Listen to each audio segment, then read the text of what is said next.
పర్టికులర్గా house wives అని ఎందుకు చెప్తున్నానంటే, హౌస్ వైఫ్స్కి సన్ స్క్రీన్ అవసరమా, అసలు సన్ స్క్రీన్ ఎందుకు యూజ్ చేయాలి, ఏజ్డ్ లుక్ కూడా వచ్చేస్తుంది.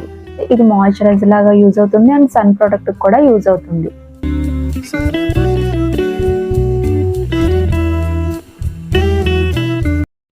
హలో అండి, వెల్కమ్ టు యూట్యూబ్ ఫ్యామిలీ.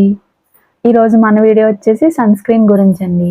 అసలు సన్ స్క్రీన్ ఏం యూజ్ చేయాలి, అసలు ఎందుకు యూజ్ చేయాలి, యూజ్ చేయకపోతే నష్టం ఏంటి, హౌస్ వైఫ్స్కి సన్ స్క్రీన్ అవసరమా, మన వీడియో ఫుల్గా చూస్తే మీకే అర్థమైపోతుంది.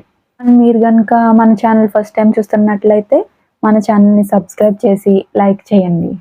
హౌస్ వైఫ్స్ అయితే అసలు ఈ వీడియోని స్కిప్ చేయకుండా చూడండి. మీకు సన్ స్క్రీన్ అసలు అవసరమా లేదా అనేది మీకే అర్థమవుతుంది. అసలు సన్ స్క్రీన్ ఎందుకు యూజ్ చేయాలి, అందరికీ తెలిసిందే, సన్ ప్రొటెక్షన్ కోసం యూజ్ చేస్తాం. కానీ మనలో 90% సన్ స్క్రీన్ అయితే అసలు యూజ్ చేయరు. సన్ స్క్రీన్ కనుక యూజ్ చేయకపోతే మన స్కిన్ అనేది ట్యాన్ అవుతుంది అండ్ వ్రింకిల్స్ స్టార్ట్ అవుతాయి, ఏజ్డ్ లుక్ కూడా వచ్చేస్తుంది. సన్ స్క్రీన్ అంటే ఓన్లీ సమ్మర్లోనే కాదు, అన్ని సీజన్లోనూ యూజ్ చేయాలి. కానీ కొత్తగా స్టార్ట్ చేసిన వాళ్ళు అయితే కనీసం సమ్మర్లో అయినా యూజ్ చేయండి.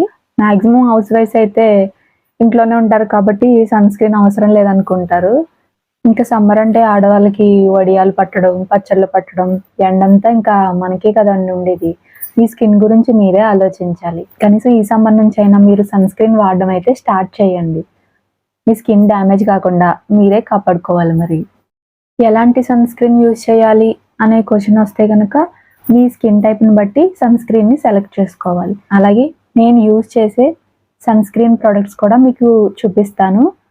నేనైతే డర్మాకోలో యూజ్ చేస్తున్నానండి, 1 year నుంచి వాడుతున్నాను. అదే ఫస్ట్ టైం ట్రై చేశాను, నాకు బాగా నచ్చింది, ఇంకా అదే వాడుతున్నాను.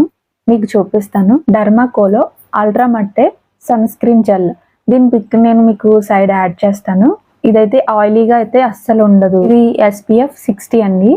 మీరు కనుక ఫస్ట్ టైం కనుక యూజ్ చేస్తున్నట్లయితే ఇది తీసుకోవడం మీకు బెస్ట్ ఆప్షన్. ఎందుకంటే ఇదేమి జిడ్డుగా ఆయిలీగా అయితే అస్సలు ఉండదు, క్రీమీగా ఉంటుంది. ఈ బ్లాక్ స్పాట్స్ని కూడా కవర్ చేస్తూ ఉంటుంది. మళ్ళీ మీరు ఫేస్ వాష్ చేసుకునే వరకు కూడా మనకి ఇది సన్ ప్రొటెక్ట్ బాగా యూజ్ అవుతుంది. ఆయిలీ స్కిన్ వాళ్ళకైతే ఇది బెస్ట్ అండి. అలాగే డ్రై స్కిన్ వాళ్ళకైతే నేను వేరే ప్రోడక్ట్ చూపిస్తే పోర్ మినిమైజ్ సన్ స్క్రీన్ అయితే బెటర్ అండి. ఇది డర్మాకోలనే, దీని పిక్ కూడా నేను సైడ్ యాడ్ చేస్తాను, చూసేయండి. అలాగే వీటి లింకులు కూడా నేను డిస్క్రిప్షన్లో ఇస్తాను, ఒకసారి చెక్ చేయండి. పోర్ మినిమైజ్ సన్ స్క్రీన్ అనేది కొంచెం ఆయిలీగానే ఉంటుంది. సో డ్రై స్కిన్ వాళ్ళు వాడితే ఇది మాయిశ్చరైజర్ లాగా యూజ్ అవుతుంది అండ్ సన్ ప్రొడక్ట్ కూడా యూజ్ అవుతుంది. SPF 50 అండి ఇది. నేనైతే ఈ డర్మాకోలా వాడాను కాబట్టి నేను వీటి గురించి చెప్తున్నాను. లేదు మీకు వేరే కంపెనీ ట్రస్ట్గా ఉన్నా కూడా సన్ స్క్రీన్ అది కూడా వాడి చూడండి. ఇయర్ బై ఇయర్ మన సన్ స్క్రీన్ వాడకుండా ఉంటే మన సన్ డ్యామేజ్ ఎక్కువగా ఉంటుంది. కొంతమందికి మీరు అబ్జర్వ్ చేస్తే ఇటు సైడ్ బ్లాక్ స్పాట్స్ ఎలా ఉంటాయి, అవి సన్ డ్యామేజ్ వల్లే వస్తుంది. మ్యాక్సిమం చాలా మందికి సన్ స్క్రీన్ గురించి తెలిసే ఉంటుంది, కానీ ఇంట్లోనే కదా, ఇండోర్లో ఎందుకులే యూజ్ చేయడం అని అవసరం లేదనుకుని చాలా మంది యూజ్ చేయరు. ఇండోర్లో కూడా మనకి సన్ స్క్రీన్ అవసరం అండి. మనం ఎక్కువగా ఫోన్ చూస్తూ ఉంటాం, ఫోన్ నుంచి వచ్చే బ్లూ లైట్ వల్ల కూడా మన స్కిన్ అనేది డ్యామేజ్ అవుతూ ఉంటుంది. సన్ స్క్రీన్ అప్లై చేసిన వెంటనే కనుక బయటకు వెళ్తే కనుక అది మీకు ఆయిలీగా జిడ్డుగా అనిపించి మీకు అసలు నచ్చదు, సన్ స్క్రీన్ ఎందుకు యూజ్ చేస్తున్నాను అనిపిస్తుంది. సో ఆ ప్రాబ్లం అయితే రాకుండా ఉండాలంటే మీరు బయటకు వెళ్ళి 1/2 hour ముందో లేదా 15 minutes ముందో మీరు సన్ స్క్రీన్ అప్లై చేసుకుని అది డ్రై అయ్యాక మీకు కావాలంటే దాని మీద పౌడర్ కూడా అప్లై చేసుకోవచ్చు. అప్పుడు మీరు బయటకు వెళ్ళచ్చు. అండ్ పర్టికులర్గా హౌస్ వైఫ్స్ అని ఎందుకు చెప్తున్నానంటే వాళ్ళకి సన్ స్క్రీన్ గురించి 50% వరకు తెలియదు, 50% తెలిసినా కూడా యూజ్ చేయరు.